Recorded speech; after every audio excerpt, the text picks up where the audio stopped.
Nomad Capitalist as a business has grown dramatically in the last 5 years and especially in the last 2 years, and that has meant changing and adapting and keeping up with that growth. And today I'm going to share with you the singular best piece of business advice that I have gotten in the last 12 months that has helped keep that business growth going and keep me sane.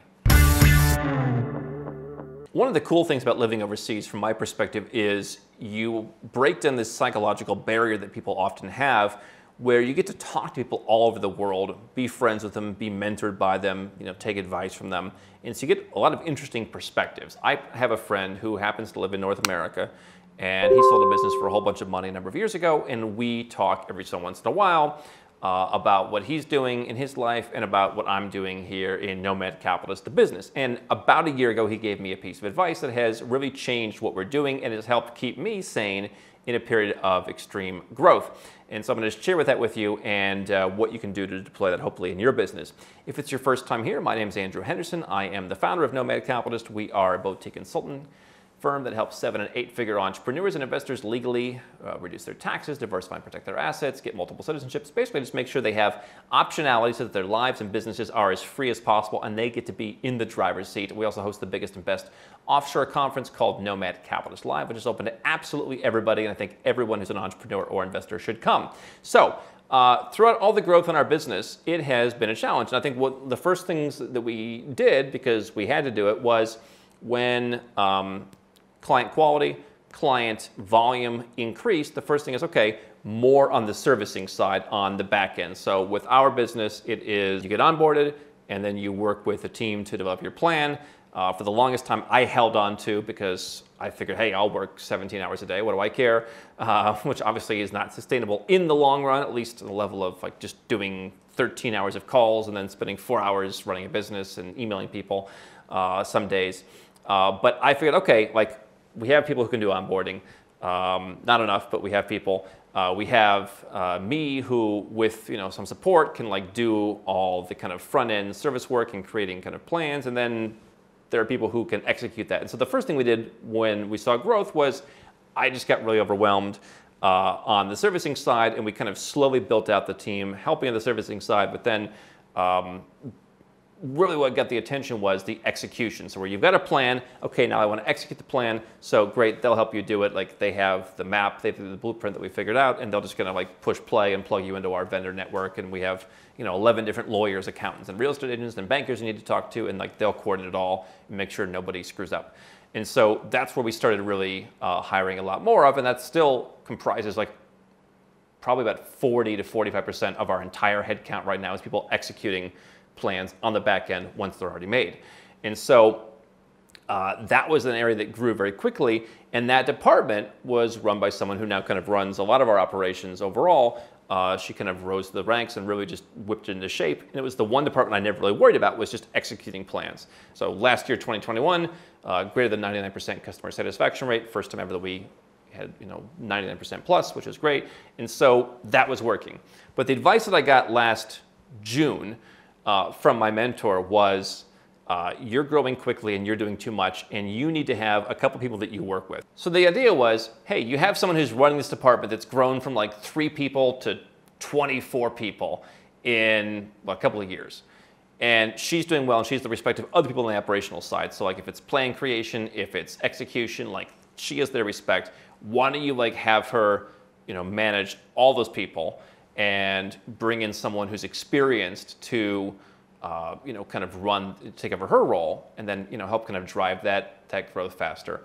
And then you should manage basically like 3 people. Number 1, you should oversee the sales department. You should oversee the marketing department, because that's obviously what you do. And you should have an HR person who reports to you.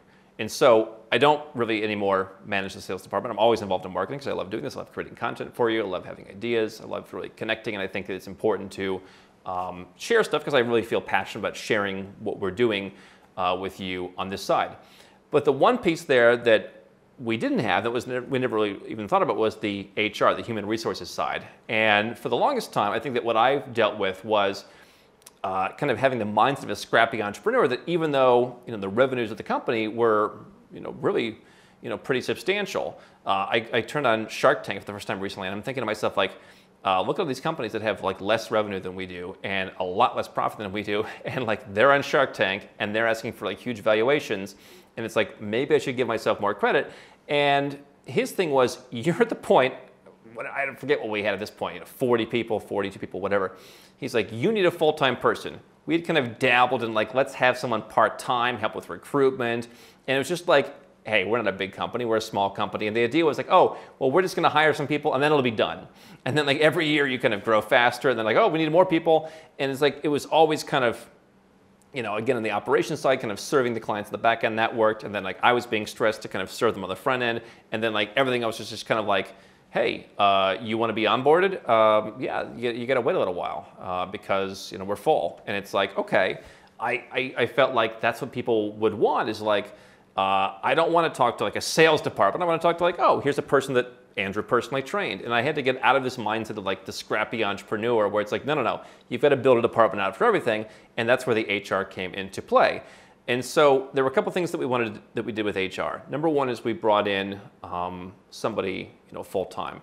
And so, HR to me is a position that a lot of people have weird vibes about, right? I mean, some of my most diplomatic friends are like, oh, HR, right? So we had to find someone. It took us a couple people where we actually found someone who's like, okay, they can get the job done. They can execute, first of all, at an incredibly fast pace because we had a number of HR people where it's like, hey, here's 50 CVs we got. We'd like to interview them. We were already doing this ourselves. Can you just email them and like set up interviews and then do it? And there was one person that was like a part-timer where it's like after 3 days, someone called them. They're like, how many people have you emailed? They're like, I emailed 3 people so far. It's like, we gave you 50 CVs. The email is like we would do this in half an hour. What's the problem? And they got like really angry and they just like left.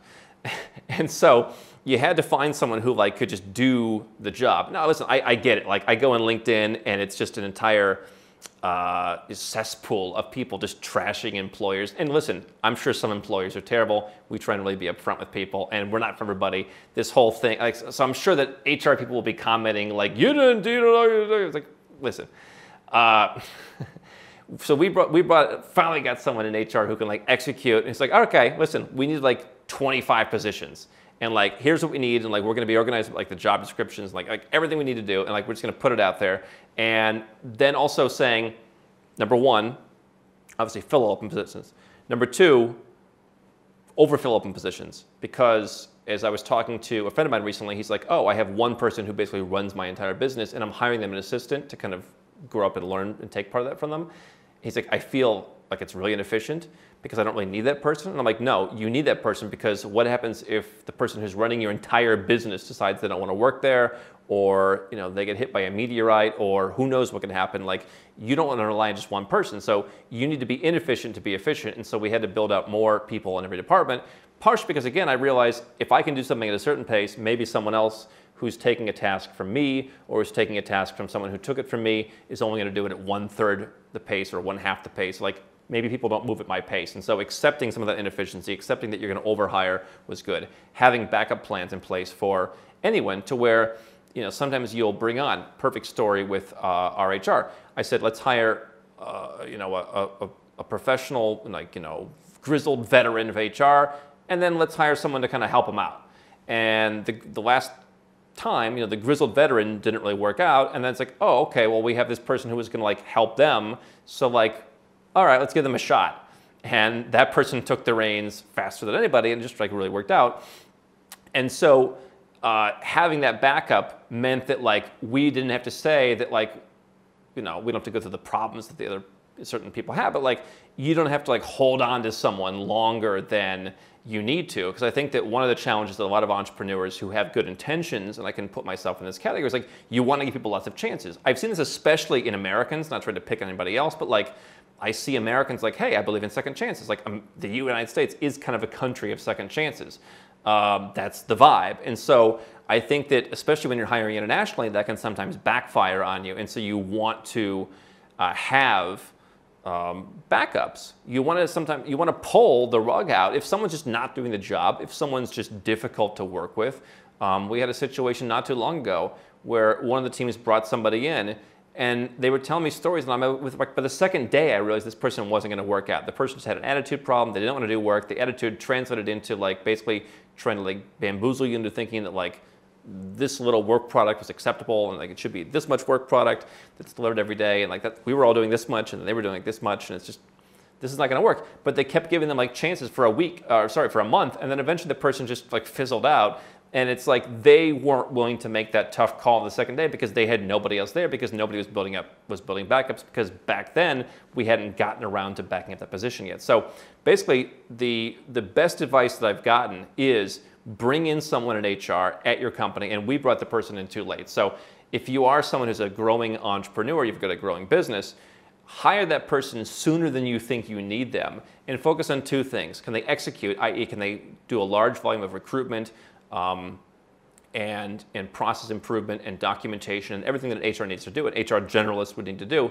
And number two, can they then innovate and then figure out by communicating with other people on the team, hey, what are the needs? Can they identify blind spots? Can they figure out what's next? One of the blind spots that we figured out, and then I already had some intuition on, but then HR built out on, was I like to insource everything. And we've seen dramatic difference, for example, on the marketing side where there's certain technical stuff. And it's like, this is substantially better being insourced because you just talk to the person who's working there on a day-to-day basis, and they're just improving things on your technical side. Whereas if you hire that out to a freelancer, you'll spend a year and you'll spend more money and you'll have a lesser experience and you'll get more attitude and like more pushback and like, hey, sorry, we're busy.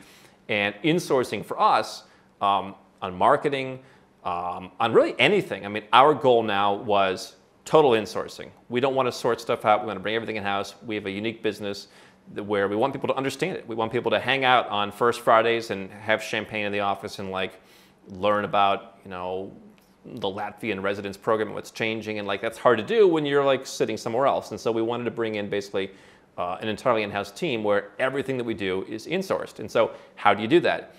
If you don't have an HR team, you're going to have a hard time doing that because you're just going to keep being like, what's the low-hanging fruit? I'm going to bring in the person who is the experienced freelancer rather than bringing in someone where we need to go through a proper vetting process and like actually insource someone of the team. So that's been an innovation that's happened after executing on a whole list of things that were already sitting around to be worked on. Another one of our goals is we want to get as many people as possible up to 1 year, and we've built a system where once you get to 1 year, you're now in a profit-sharing pool where there's a reward for not seniority, but for longevity, and so rewarding people for sticking around. And so what we determined was once someone's at 1 year, obviously people come and go from jobs. One of the things that I see on LinkedIn is people complaining how they job hop, and then it's like, oh, the new job didn't work out.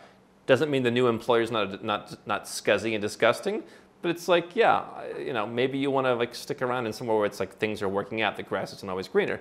And so like we wanted to like try and figure out how we get people to 1 year and then keep them through promotions and training and all kinds of development opportunities, because we figured out at 1 year that's kind of like a break point. And so that was an innovation point of like figuring out where, you know, how you kind of maintain, like if someone gets to that 1 year, right? If they make it past probation, and you're going to be tough at probation, and if they don't make it, you're going to cut them. Otherwise, the goal is to get them to 1 year and to grow from there, and then have backups and have inefficiencies in a sense to where you're always ready. I think another thing that we didn't accept is that it's like you think in a period of extreme growth, at least for me, it's like, oh, this won't last forever. Like, you know, we'll plateau eventually, and eventually it's somewhat plateaued because it's just like. There was too much growth, and it's just like, let's just pull back and try and like organize things better. And so right now, I said this year, let's purposely kind of pull back on some of the growth, and let's try and fix all this stuff that we weren't doing properly for a couple of years, and like clean everything up and put everybody in place and be like every position we ever wanted to fill, and like accept inefficiencies, and like not trying to have one person doing two roles, and just like really learn from every mistake and saying, okay, put everything in place and then go back to fast growth. That all came back to this one piece of advice, which I thought like, oh, I'm not Google. I'm not a huge multinational company. Like, really, we need someone full time. My learning process has been accepting like, yeah, people in your company are probably not going to move as quickly as you do. But if you give someone a dedicated job, they're going to execute on this. It's pretty simple stuff, but quite frankly, something that really helped us, and it was a good piece of advice that I got a year ago, and hopefully you can apply that to helping in your business.